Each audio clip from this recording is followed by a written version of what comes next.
यदि आप बीमारी से परेशान हैं या फिर पितरों को प्रसन्न करना चाहते हैं तो फिर आप कुशोदक से भी उनका अभिषेक कर सकते हैं। कुशा के छोटे छोटे से टुकड़े कर। नमस्कार प्रिय साथियों, मैं हूं आपके साथ सत्यम विष्णु अवस्थी और आप देख रहे हैं सरल उपाय सहज समाधान। साथियों, आज के इस वीडियो में हम आपके साथ चर्चा करेंगे महाशिवरात्रि व्रत पर्व के विषय में। यह पर्व किस दिन पड़ेगा और क्या होगा इस दिन खास, और इसके अलावा और क्या विशेष बातें हैं आज की इस वीडियो में हम आपके साथ चर्चा करेंगे। संपूर्ण जानकारी तथ्यपूर्ण होंगी, सटीक होंगी, तो बस आप बने रहिए हमारे साथ वीडियो के अंत तक। चैनल पर नए हैं तो सब्सक्राइब करना मत भूलिएगा। चलिए साथियों, वीडियो को प्रारंभ करते हैं। देखिए साथियों, जैसा नाम से ही पता लग रहा है महाशिवरात्रि की जो कुछ भी होगा वो सारा कुछ शंकर भगवान के लिए होगा। कब किया जाएगा? रात्रि में, यानी कि एक रात्रि जो भगवान शिव के लिए समर्पित है वही महाशिवरात्रि है। देखिए साथियों, हमारे शास्त्र में प्रमुख रूप से भारतवर्ष में 4 प्रकार की रात्रियां बताई गई हैं, जिसमें पहली रात्रि जो दीपावली की रात्रि होती है, दूसरी रात्रि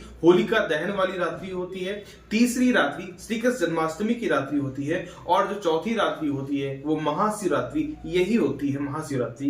तो आइए समझ लेते हैं कि दीपावली में क्या करते हैं। देखिए साथियों, जो दीपावली की रात्रि होती है वो कालरात्रि के नाम से जानी जाती है। इस दिन धन प्राप्ति के लिए, लक्ष्मी जी की कृपा प्राप्त करने के लिए हम अद्भुत प्रयोग करते हैं। जो दूसरी रात्रि होती है वो होलिका दहन की रात्रि होती है और इसको दारुण रात्रि के नाम से जाना जाता है। इस दिन हम तंत्र मंत्र आदि प्रयोग करते हैं कि तंत्र साधना, मंत्र साधना इत्यादि के लिए ये बहुत ही अद्भुत समय होता है। और तीसरी रात्रि होती है श्री कृष्ण जन्माष्टमी की मोह रात्रि। इसमें आकर्षण के लिए जो कुछ भी प्रयोग किया जाता है वो इसी रात्रि में किया जाता है। और फिर जो चौथी रात्रि आती है वो आती है यही महाशिवरात्रि, जिसको हम सर्वप्रदात्री रात्रि के नाम से जानते हैं। इस दिन भगवान शिव को प्रसन्न करने के लिए, माता लक्ष्मी की कृपा प्राप्त करने के लिए, धन ऐश्वर्य की प्राप्ति के लिए, यानी कि सब कुछ जो कुछ भी शंकर भगवान दे सकते हैं वो सब कुछ आपको मिल सकता है यदि आप इस दिन रात्रि में साधना या फिर भगवान शिव का संकीर्तन, कीर्तन जो कुछ भी आपसे हो सकता है यथा सामर्थ्य यदि आप करते हैं तो भगवान शिव की कृपा आपको निश्चित रूप से प्राप्त होगी। देखिए साथियों,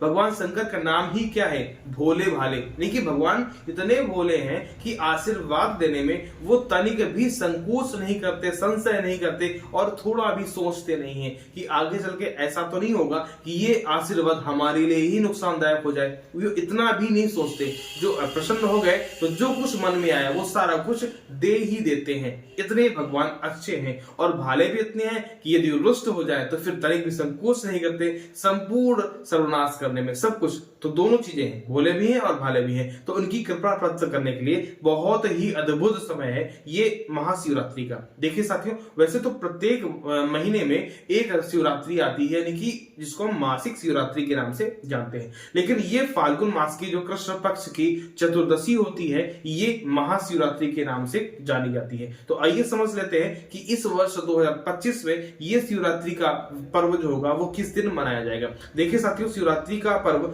चतुर्दशी को मनाया जाता है। तो ये जो चतुर्दशी है ये 26 फरवरी को दिन में 9:19 से प्रारंभ हो जाएगी और संपूर्ण दिन चलेगी, संपूर्ण रात्रि चलेगी। तो रात्रि में ही चतुर्दशी जब मिल जाती है उसी दिन इस महाशिवरात्रि के पर्व को मनाया जाता है। तो 26 फरवरी को ही ये चतुर्दशी मिल रही है, इसलिए महाशिवरात्रि का पर्व 26 फरवरी को ही मनाया जाएगा। दिन बुधवार रहेगा, कोई संशय नहीं है।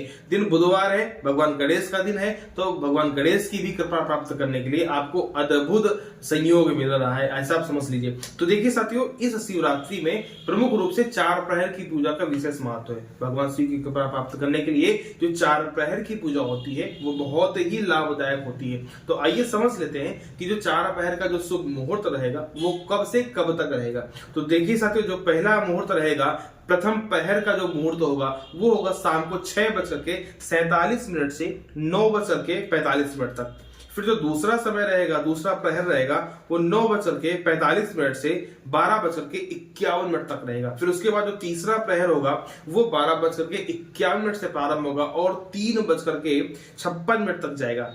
और जो चौथा प्रहर होगा वो 26 तारीख की रात्रि यानी कि 27 की सुबह जल्दी 3:26 से प्रारंभ होगा और सुबह यानी कि 27 की सुबह 6:48 तक चौथा प्रहर जाएगा। तो ये चारों प्रहर की पूजा हो गई। अब आइए समझ लेते हैं जो जो निश्चित काल का समय होता है वो कब रहेगा, क्योंकि निश्चित काल का भी बहुत ही विशेष महत्व है इस शिवरात्रि में। तो जो निश्चित काल का समय होगा वो रात्रि में 12:27 से प्रारंभ हो जाएगा और 1:17 तक ये निश्चित काल का समय रहेगा। तो ये रही शुभ मुहूर्त की बात जो इस महाशिवरात्रि में आप जप तप साधना इत्यादि के लिए प्रयोग में ला सकते हैं। देखिए साथियों, शिवरात्रि का जो ये पर्व होता है ये बहुत ही अपने आप में अद्भुत और महत्वपूर्ण होता है।